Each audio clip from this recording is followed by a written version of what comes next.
always forget to do that. This webinar is being recorded and will be available later on the ITSM website. Without further ado, let me go ahead and turn it over to our presenters. Well, that was good timing because the dog started barking right about there. So thanks everybody for coming. We'll try to roll through it because I know engagement, people will probably want to ask questions along the way, and we welcome them, whether it's pulling yourself off mute or through chat, whatever. Thanks for having us today. I'll just say a quick overview of our approach here. We're going to do some introductions, talk the bulk about kind of like how we got to where we are. Christina's going to demonstrate the tool we've built, and we can talk a little about lessons learned and then go into the Q&A.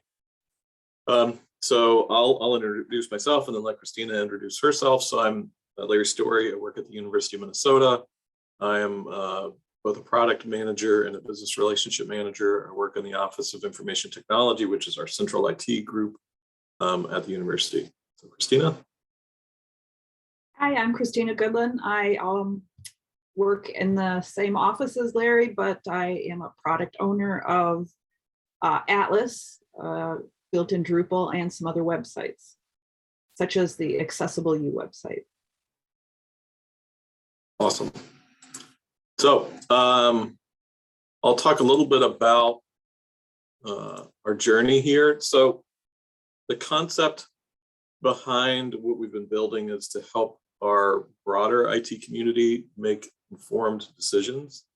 We started with a perspective of thinking of building this for technologists, so kind of like the behind the house view into IT at the university, and that has expanded since then. I'll talk a little about the university in general, just for those that aren't familiar with us. We're a land grant institution, and we're a public institution. We have 5 system campuses throughout the state. We're roughly, I'll tell people, roughly 50,000 students, 14,000 staff, 4,000 faculty. Christina and I are based on the Twin Cities campus. The IT services that are provided cover all the campuses. Technologists are roughly 6% of the whole university staff. And the number that I usually use is a rough number of 1,300 IT employees. And there are, I'm going to say roughly 22 centralized, what we would call business services, and over 100 centrally provided services. One of the challenges that we've tried to tackle is the fact that we're a distributed IT organization. So roughly 1/3 of the IT employees at the University of Minnesota are part of a single unit, so the one that Christina and I are in. The rest have differing reporting relationships. They might report to a dean, they might report to a director, they might report to a vice president. They report all over the place. And they all have their own websites, and they all have their own catalogs of what they provide, and maybe even have their own mechanisms for understanding the work that they do and connecting. So as you can imagine, for somebody at the institution that's trying to consume these services, that is a challenge. And this is just a smattering of them. So I could have plastered like a whole mosaic here of these acronyms and connections. So when we started with the concept of creating, building what we now are calling Atlas, it was starting really from a root of what we would call a technology portfolio. So we had an organization that, at least when it started, was an organization providing guidance and advice about technologies and use at the institution, essentially saying, like, started coming up with categorizations of should this be preferred or accepted, or should we tell people not to use this? It was a collection of technologists called at the time, it started as a technology review board, then became a technology advisory council. And they had an inventory of technologies at the institution. And also, when our current vice president and chief information officer started in his role, He hired someone who I still report to and is still heavily involved in our project, named Phoebe Johnson, who's now the senior director of our user support at the university, as a service architect, and asked her to tackle the problem of these distributed providers essentially at the institution. So she started to collect not only a technology portfolio, but what we would call a service portfolio in a singular space. And we indicated, at least at the start, that our target audience was technologists. So the idea was written by technologists for technologists. Access to this tool is restricted at the University of Minnesota, so you have to have a University of Minnesota login to get to it. And the way we conceive of it is an interactive representation of what our VP CIO at the time was referring to as the wheel, which was this representation of services at the institution, and putting centrally provided services at the core, and then a suggestion that things in the radius around it provided by other organizations, you can see that kind of in the upper right, was maybe closer to each individual business, the unique businesses. So what we were trying to do was represent the fact that even though we are distributed IT, but that we're highly coordinated and highly integrated. And so this is that wheel right there that I'm still referencing. So those were the core. That's not comprehensive of all the different organizations and entities at the University of Minnesota, but it's a significant number of them. And what we have today in terms of the representation within Atlas is we have 70 what we are calling and have termed business services. I loosely will describe them as their IT organizations, distinct IT organizations at the university. That's not comprehensive. I wouldn't say that we have everyone. We have a high majority of them. And at the moment, go ahead. Somebody have a question? No. So we've got well over 300 services included. I haven't done a recent count of the technologies. That's the thing that continues to grow more and more. We have a partnership with our centralized purchasing process that we're trying to institute that will continue to grow. Not only the things that are provided technology-wise related to services, but we've started to include things that people are buying and using. We have 70 plus community groups, and in a perfect world, our goal would be to have basically everybody using this tool and have edit rights to it, and all the IT employees. So we're starting to track how many contributors we have in Drupal. And so if we end up with 1,300 IT employees with rights to this, that would be considered a win in terms of engagement. So we've been probably in a soft to hard launch, I guess I could say, for over 2 years, 2 to 3 years. And it's taken us, one of the things we've done, so we're built on Drupal, which is the content management system that the university provides. So we're using tools that we have, and we're definitely following agile methodology in the development of this. We had ideas, but we continue to follow that. University of Minnesota also is, in IT, we've started implementing scaled agile. So scaled agile frameworks, we're following SAFe is what that's called as well. And so as we've iterated and we're listening to the community and what people want, over time, we've been able to articulate how we see this, the whole of Atlas, and what we're trying to accomplish. So some of it, what we're trying to do is inform IT decisions, and that a lot of the core work there is related to the technologies we have and providing guidance for people, letting them know if our Office of General Counsel or our legal team, if they looked at the contracts, if somebody reviewed it and approved it and negotiated it, and security looked at it, is it appropriate for your specific use case? Other alternatives, like if you look for a particular tool that may be commonly used, like before this started, we were chatting some about Zoom versus WebEx. Like people are still using WebEx on our campus, but we would like to have an entry in our technology portfolio, for example, that would say, okay, yeah, WebEx exists, people are using it, but Zoom is the preferred tool. We want to connect, and so we also have services related to that too, so that people, a lot of that would be the audience for that really would be the providers more than the consumers, and that we want people to know or have awareness if they are, whether intentionally or unintentionally, doing duplicative services. Like if I am a distributed IT organization and I decide I want to start a mail server, for example, or run a mail service, it would be good for me to know that we already have something in an established tool. That's a really broad one that somebody wouldn't do, but we have people standing up their own Active Directories or other things like that at the institution. So we're doing our best to provide transparency there that can help us collectively make informed decisions. In order for us to function as a tool and to work, we need the community to be engaged. So we really want to provide value to the IT community. And so like when I think of a goal that we have there would be, if I'm a new IT employee at the institution, and this is something that I would say we're probably a year out, but like I would like for there to be a page so that I come in, let's say I'm I work with data. Maybe I'm a data expert, big data expert. It'd be helpful for me to be able to go somewhere to know, like, well, what are the tools that people are using related to big data or data visualization, the common tools people are using? Are there any community groups? Are there any places that I need to be able to connect? What are the services that are already provided or that are available out there? So there is an aspiration for us to be able to curate the data that we have in Drupal, really seeing it as like a giant database for a number of purposes. That's one purpose. And we also think like researchers may be able to use a similar version of that when they're doing grant related things, so they can find out who are the people that are experts in the field that they may be able to contract with, what are the services that are already in existence, what are the tools they should be using.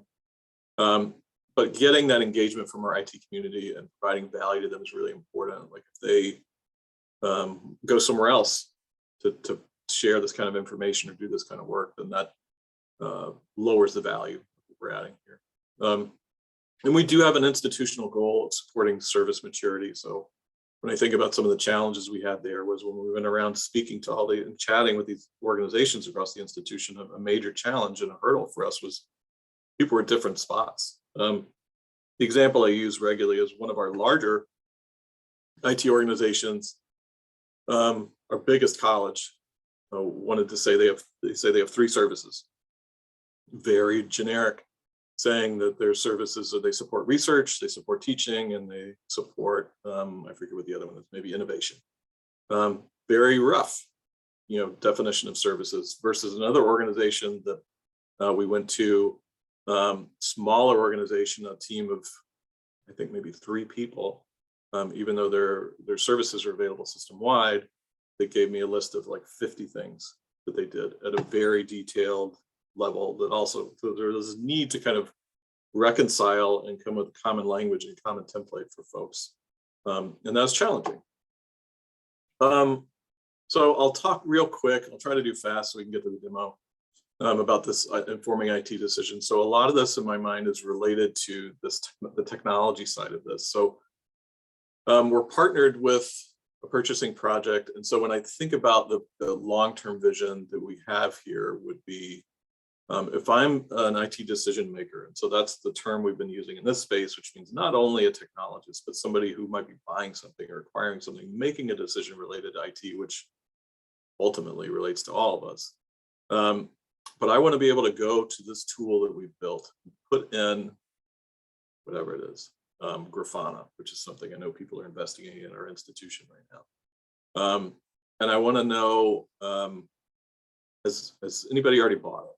So our tool eventually will be able to say, like, here's the purchase history that we have at the institution. I'll be able to see that. I'll be able to see if anybody's negotiated a contract with them already. I'll get to be able to see if the legal language for that has been reviewed. I'll get to understand what type of data is appropriate for that tool if it's in use. And it also will point me to where I can go and acquire it if somebody's already got it available. If it's something that's been rejected, that would be there. That's an aspirational space. We're kind of in the middle of a lot of those aspects. We are working with our legal team. They are noting if they've reviewed something. We're working with our security team. They've noted the use cases that they've reviewed it for. We are working towards putting in a vendor attribute that we don't currently have. And then we're going to be partnering with our purchasing partners so that we can have purchase data in there and people can see historical data. So I'll try not to talk too much. I can joke with many people, like if you get me started, this is such a fantastic project we've been involved with and has so many tentacles that I could talk forever. It's like put a quarter in, but I'm excited to hand it off to Christina and let her share her screen and do a demonstration for you. Thanks, Larry. Okay. So I am going to demonstrate the actual tool. I'm just showing you though the slide deck for now that I think we'll provide later. There are some screenshots in case anybody would like to see those. So I'm going to start at the home page. As Larry mentioned, this started out as the technology portfolio, and it's part of our information technology site that also includes information for end users of technologies. But right now we're working on separating the two and expanding this portfolio content and calling the overall product Atlas. So on the home page, you can see through talking through our stakeholders with our users and from other feedback, they want to be able to search for technologies. So they can do that here. We try to tell them when something happens to a technology. And then we have a use guidance key that you can sort things by. So you know, we, for example, prefer Zoom at the university, but these other tools are also accepted. And we also provide a life cycle phases key, so you can know that this tool is slated for retirement, for example, and I maybe don't want to use it and instead use what's coming. So you can find technologies that way. A lot of people, though, like to come in and figure out, well, who's providing a service and who supports this technology? Like Larry mentioned, we have a very distributed organization, and this is not all of them, but the majority of them. And so you can come to this page and hopefully get a little overview.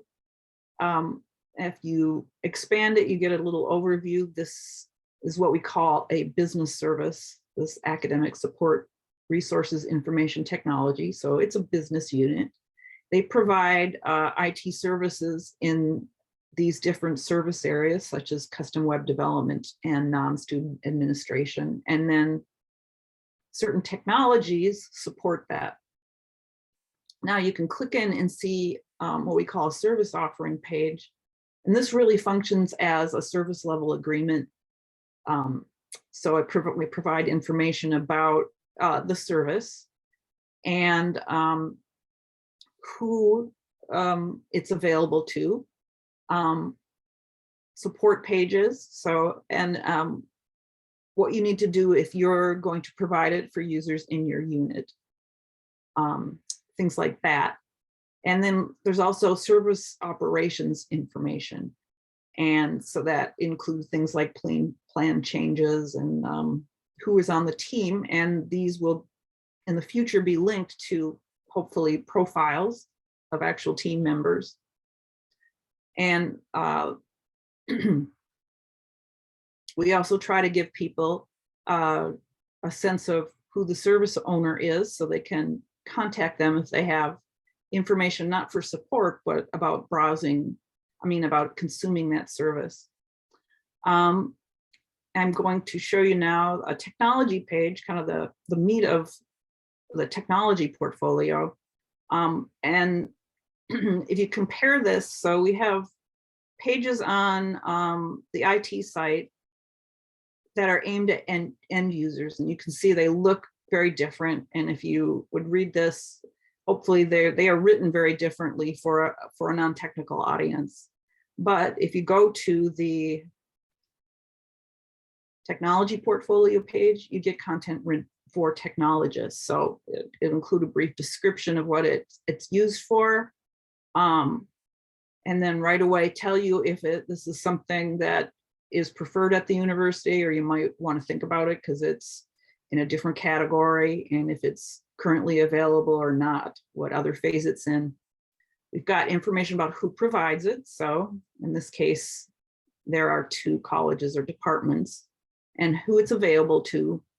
other things about how the service is delivered, and then technical details, including integrations and dependencies and hosting information.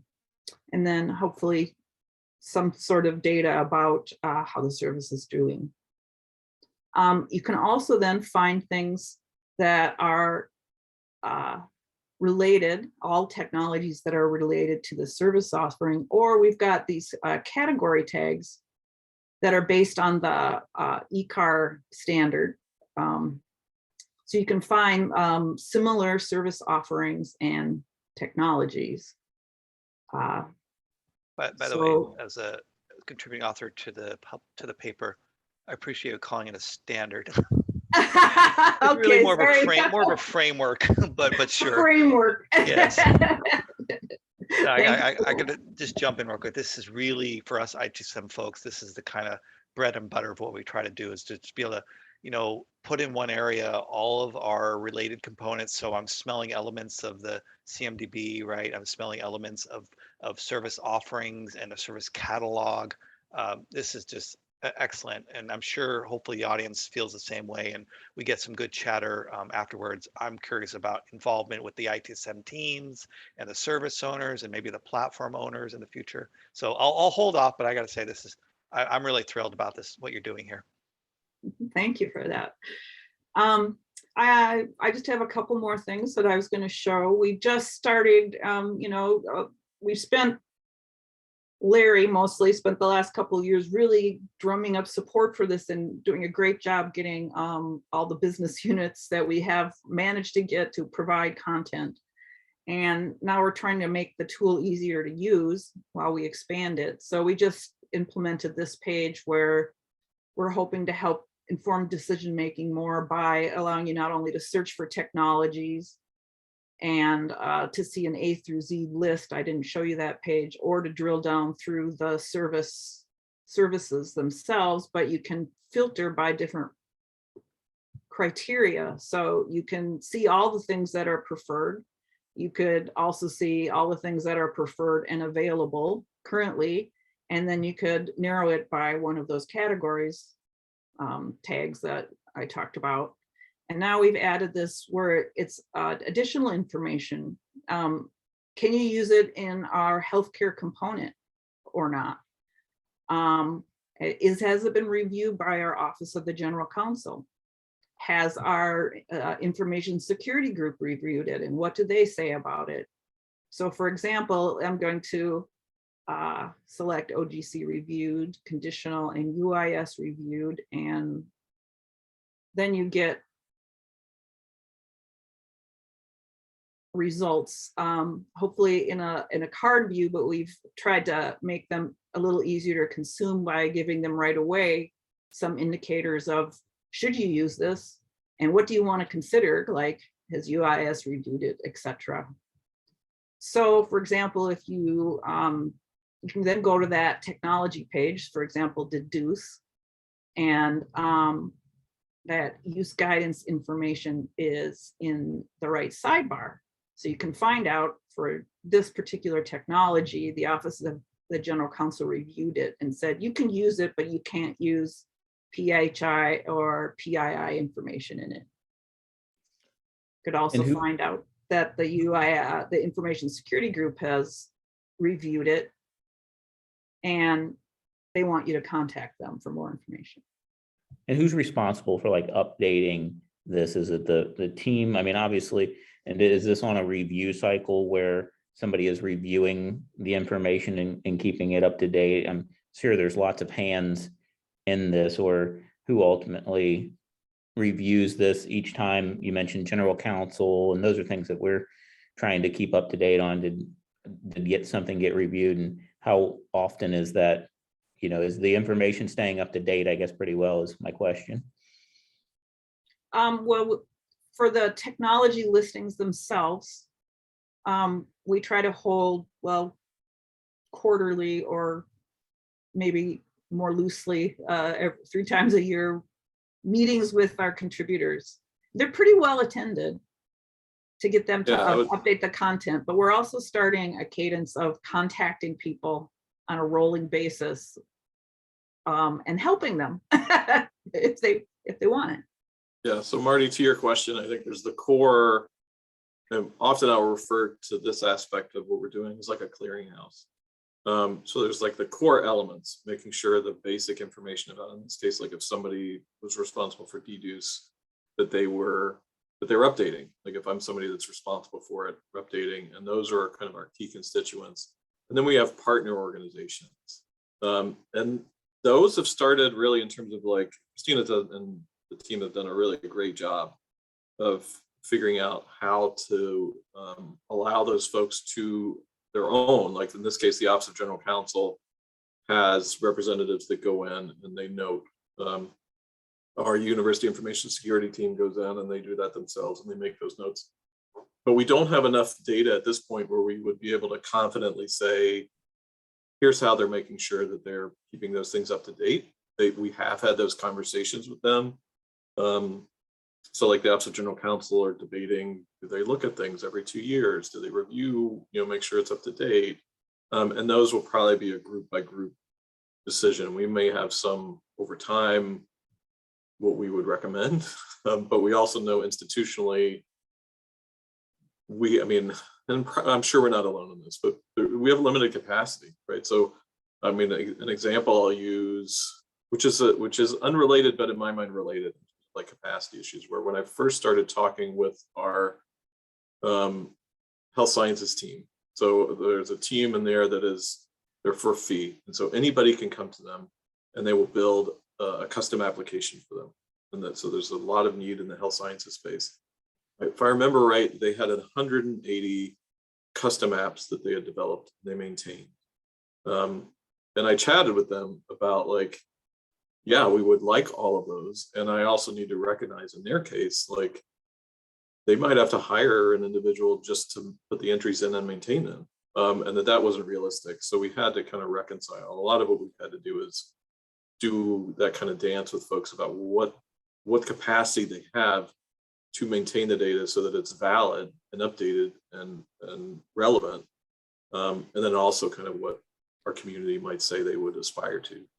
Yeah, a follow-up to the comment you just made, because it's kind of interesting to me, of how has this led to any conversations around overlap and how things could be? I mean, I think you mentioned it at a very high level with, say, email, and an email server just already exists, or and I don't know if your team dynamics is centrally funded or not, but where you collected that, hey, there's actually 30 disparate service desk tools across Minnesota, and you then, is there apprehension from departments to provide their information for fear that this becomes a way of saying, hey, we should centralize this, where, let's be honest, sometimes that's what should happen, that we all come to an agreement of what should be the central tool. But, with funding, of how things are funded, has that led to any of this where, oh, we have team dynamics, the med center has ServiceNow, another one has Sharewell, another one has some other thing that, hey, if we realize the amount of resources that go into each of these and we centralize those, or let's use better terminology, shared that resource, it could be something better for the university overall. Has anything come out of that by collecting this data where we're doing a lot of the same thing in 5 different areas? What if we did it once? I mean, the short answer I would say is yes. And then the long answer is slightly more complicated. And that there are a lot of different input mechanisms, not just our tool, that might lead to that, right? So we run an enterprise architecture program, for example, which this is connected to, and that is part of. And one element of that, we have a business management consulting team that, like, if a dean wants to, they can reach out to that team, and that team will come and do an assessment of their IT operations, which would include staffing, it would include tools, it would include sort of like a rationalization, essentially. And that's, I would say personally, given like like you brought up at the beginning, like, is there some reticence? I would say absolutely. We encountered a lot of reticence of people, some people saying, ooh, like, I don't want to note, for example, like they didn't want to put in, our health sciences folks did not want to put in their custom IT service management tool. And I actually would have to check to see if it's in there, but they've retired it since then. But some of that was because they were going to retire it. They didn't want to public, they were concerned, like people were concerned, knowing that, at least in our case, which is a good thing, that our vice president and chief information officer, like, this is an important project for him. This is something that he's heavily engaged and as he encouraged participation. But so there's that aspect in the business management consulting place that is really popular. Like they're scheduled out, I mean, a year or more in advance in terms of like groups of interest and having them help them with their operations and being more efficient. That target, as you can imagine, isn't somebody like me in that unit. Like maybe I would come and be like, ooh, we're struggling, we're having trouble, can you come and help us? A lot of time it is that person in a leadership position that does have the pocketbook that's saying, I want to make sure that our money is being well allocated, well spent. We also have a small team of solutions architects that take requests, which is basically somebody saying, I'm looking to buy a certain kind of tool, or I'm planning to buy a certain kind of tool, and that team does look across that technology ecosystem to say and make recommendations. So there's a kind of a head off at the pass opportunity there. And I do anticipate there'll be some proactive work there. So I'm involved in a purchasing project where the intention, or at least the goal, we'll see if we're able to accomplish it, is a unified purchasing process, basically saying like anything under a certain amount, like we've had a really strong, anything over $50,000 has to go to a request for proposal process. But we're basically going to say like, well, anything less than that has to go through this other process. It's going to challenge us institutionally in terms of capacity and what we can do. But and as a part of that, like as a unit comes onto it, I do anticipate us being able, looking at their spend and saying, hey, you've been I've seen in some of those reports, people are buying things that there's a central wide license for. They're buying a tool that they don't have to buy. And there's no easy mechanism within the institution to catch that. And our hope is that this tool, as it becomes more and more adopted by the community and more leveraged as a clearinghouse for all those entities, that this will be the place people go first. And they'll go, oh, I don't have to buy Box. We have an institutional license. I can just go use that. And that's an example of something that I've seen a lot of people in the health sciences, for example, buy. Long answer, but that's kind of, I'll try to really quickly, like one tiny slide that's relatively boring, but I would say people can, interrupt, ask questions. So I'm going to do just quick lessons learned. And this, I think probably, I'd be preaching the choir on this. I think of these are pretty standard, like project management or change management or initiative things, which is, in terms of us for being successful, like there's no way we would have been as successful as we've been if our vice president and chief information officer didn't care. And if we didn't also have another person heavily engaged in terms of our senior director. And so these are people with influence. Our vice president, for example, like he meets regularly with the distributed, not only the distributed IT leaders, but the distributed collegiate leaders. And this is data that he brings forward to those conversations when he meets with them on a monthly or bi-monthly basis to say like, hey, here's how you're allocating your money. Here's what's happening. He's doing it from a very high level. And our data is used in that. We certainly found, it just felt like this was a common question, and this is really standard in change management. So it's like everybody asked us what's in it for me. So if you think about like, there were organizations I would go to and I'm like, hey, we're doing this really cool thing. Like, come and let's get your services all in here. And they would go like, well, why? Like, why would I put it in your tool? I already have it on our website. And what's the value in it? Why is it going to benefit me or my constituents at all? Not an easy sell. To say like, I'm selling something, that there's going to be value to you and the institution, once we're all in there together. But that, and some of those folks, it was a pretty challenging articulation.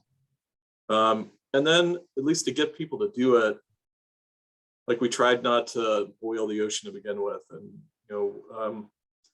for that organization that said, we do 3 services, I let them articulate that, the 3 services. The organization that had 50, I talked them down from that. But a lot of time, we met with other organizations. Like I remember one that I sat down with that said, we'd never thought about the services we do. They were like a team of 10 people. And they said, we just do what people ask us to do. And that was a very different conversation, you can imagine, than our other organizations. So we had to meet people where they were and help them get to a point where they weren't afraid. Often the example I use to people, and I think I even was chatting with Christina about it yesterday, just like I had to articulate to people, like, this isn't a test. Like, no one's coming behind you and grading what you're doing. They're not going to look over what you're doing and criticize it. The vice president, isn't going to look at it and question it. He might have a conversation privately with you about it, but like, that's not his intention. Intention is transparency. And obviously in our case, we really needed to engage the community and iterate. Like when we started, we were very strict about saying that this is for technologists. We don't want other people. We don't want end users coming in. And I would never have said, like, hey, we're going to build a tool that's going to support a purchasing process, or at least part of it is going to support a purchasing process for the entire institution. And then we're going to have other people coming into here. That's a challenge, but that's something in terms of an institutional need. And then a lot of times, again, like I would say, like, I do joke with people saying, like, when I look at what we've done, almost all I see are the things that we haven't finished, that aren't perfect, that I'd like to have done better. And I need to remind, I've had to remind myself through the whole of it is like, this is good. Like, we've accomplished a lot. Like, this was a non-trivial thing to do.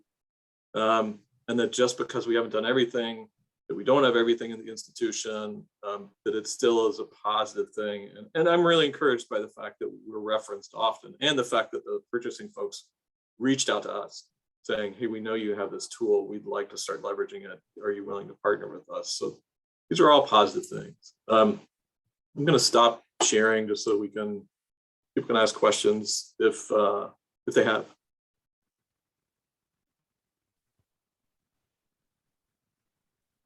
Obviously, I appreciate your time. Obviously, this is a smaller crowd than I thought we'd have, but there's something you said about the people that are here. I think they're really fascinated by the subject. I know many universities, at least in my experience or conversation with people, struggle around portfolio and getting value out of portfolio. We focus a lot on the catalog, but the fact that you were able to get finance to buy into this process, and that financial data is a really important aspect of managing a service, right? From costing of the true cost of a service and resource allocation and decisions about whether to continue to invest or de-invest in something is important. So yeah, let's open it up. I mean, what you guys have questions? You're working on our portfolio, and one thing I did notice that you had some more life cycle phases for the product. Well, the service portfolio, we have concepts around life cycle for a service, but we often retire our products more than we retire our services. So a lot of things I think we can leverage from those of us that maybe manage a service portfolio, or what they're now really in ITIL 4 calling just a portfolio, which could consist of apps and projects and whatnot. So yeah, let's hear from the audience. What are your thoughts? Yeah, hi, this is Anthony Marino at University of Illinois, Chicago.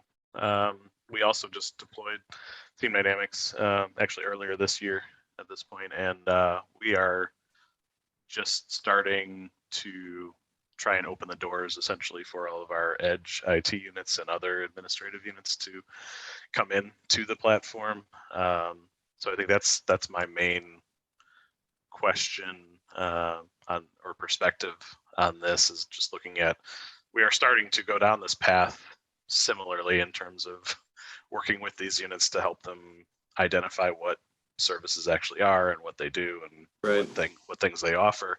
But in the context of trying to bring them into a shared client portal service catalog for the university.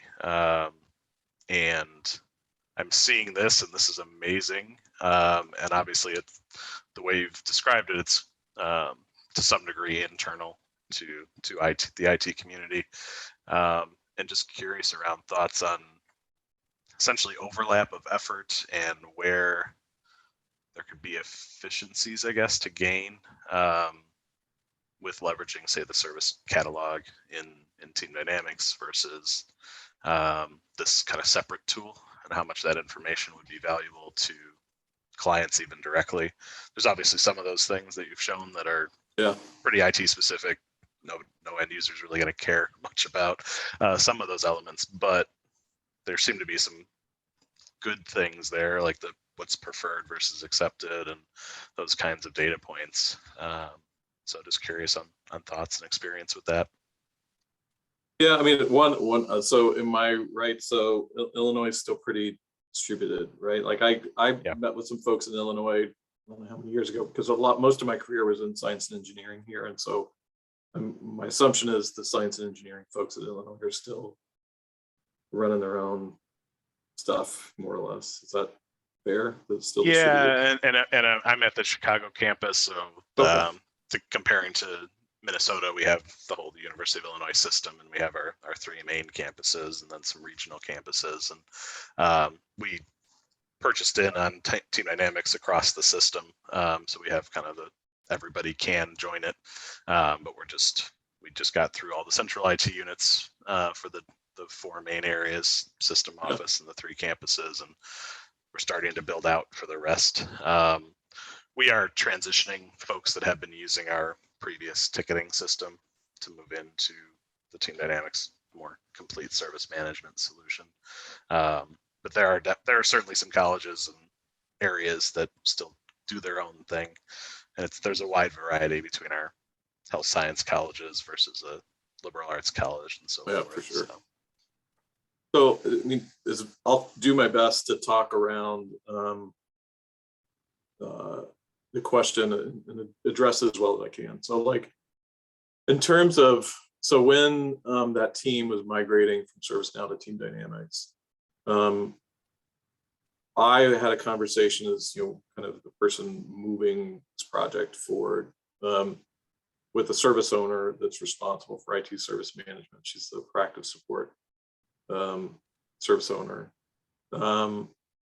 And we were trying to decide how much integration we wanted between the two tools. And at least initially, we were also thinking of, because a companion piece to that is our technology help website. So basically like where people go to get help. And what she and I had a conversation where, I was saying like, well, like the people that are coming to Atlas are coming with a different purpose. And they're coming to help themselves make a decision. And often it's a business decision. And a lot of the technology help goals are related to getting help with something that exists as fast as possible. They're trying to get through, it's not, it hadn't occurred to me until just now, but like there's a book that I read a long time ago, one of my old department heads that I worked with recommended it, called Thinking Fast and Thinking Slow, which is basically like how human beings function, which is like if you're driving, you're thinking fast because you're reacting to things. But if you're trying to do a calculus problem, often you can't walk and do that math problem in your head. Your body just won't let you do it. You have to slow down. So often a lot of what we're doing in Atlas is encouraging people to slow down and consider their decisions. Whereas in the technology help space, it's about access and delivery. And the way they present information in that space is not service-based. So like the way we're thinking of things about like, hey, here's an organization and they're providing these services. Like technology help is geared towards more activities. And that's been an intentional strategy. So there's, at least in those web presences, I think there's opportunity to reuse materials, but like the purposes are different. That's one reason why, which we didn't, I don't know, maybe Christina did talk to, like we're planning to separate those sites, and then we'll have another conversation about what the opportunity is. But with the Team Dynamics tool, the challenge we had initially was, like I mentioned in the chat, that they were migrating. And so like, they didn't want to talk to us about like, it's like, it's like, I don't have time, understandably, like, I don't have time, I don't want to deal with that right now. And so we were just like, we'll punt that conversation until we finish that. And as part of that, they adopted the ECAR standard.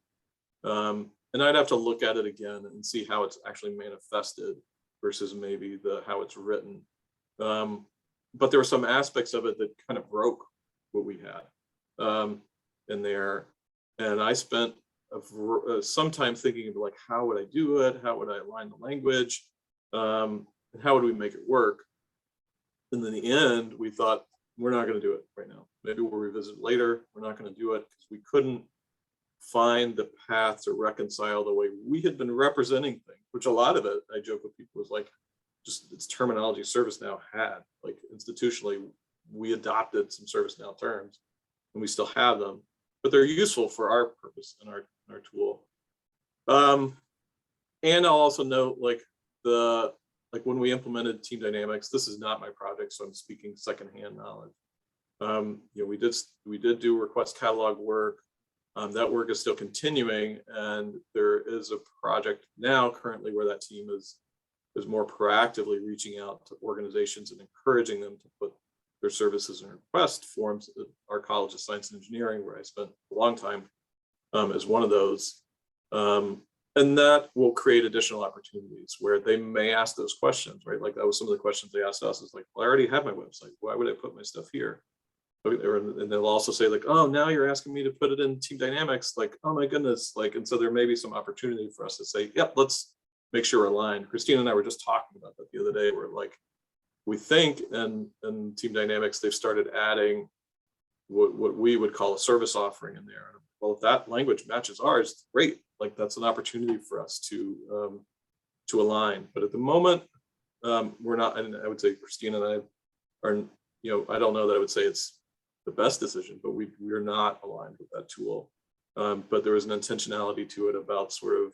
I'll use a quote that I use often that I heard from a former president at the university that he described a project saying like, the view isn't worth the hike. Basically meaning like it was going to take a lot of effort and we weren't sure that the value was going to be there at the end for us. Long answer. I'll stop. I appreciate it. I'll say we I was call just that gonna say the juice is not worth the squeeze. So just Yeah, that was sure. the analogy we use. So sorry, go ahead, Christina. Well, I was just going to say from a, more in the trenches view of that, when we tried to align really the ServiceNow catalog with what we were presenting on the website, it got to be really difficult because the language used in the service catalog was not always the language that the end users used. And it was very hard to customize ServiceNow. That's why we went with Drupal. We can do a lot more without a developer than we could in ServiceNow. And then I think the same thing with Team Dynamics might apply, where it's just a lot easier for us to provide robust self-help, all the contextual information around knowledge articles in Drupal. And Larry, you might want to say there is a question about the attributes beyond the ECAR service catalog. Yeah, that's a good question. Like I would have to actually revisit it to be reminded. Like the thing that was interesting, and I would not say right or wrong, that was the language was munged for us in many respects when we were looking at it. Like, oh, what it looked like what was we had called. We might have called it service, in some respects was a technology. So there was some language that we would have had to sort through, and I'd have to look at my work that I did whenever that was, a year plus ago, when we were doing that migration and thinking of how to align to the standard to see like what matched and didn't match. Like certainly in our case, the concept of this business service, so like IT organization, is something that my recollection was not in the ECAR standard, and that was really critical for us in terms of like who's providing it, who's the payer. But I think a lot of it aligned. The challenge we had, like Mitchell had said about like who we can smell like CMDB here, like all our folks all across the institution, especially in our infrastructure team, bring that up a lot. But also the conversation, and I think we may start having that, is ideally that CMDB would be either integrated or in the ITSM. Like it makes sense in terms of service support to have that data up front.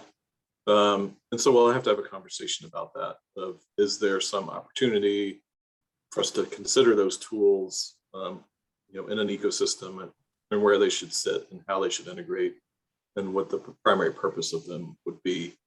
Like in our tool, it would basically mean like, okay, our support folks could reference it to find those relationships, but there would be an immediacy to having that data and available in team dynamics for our purpose. I did see Mitchell had unmuted, so you may have some deep thoughts to share.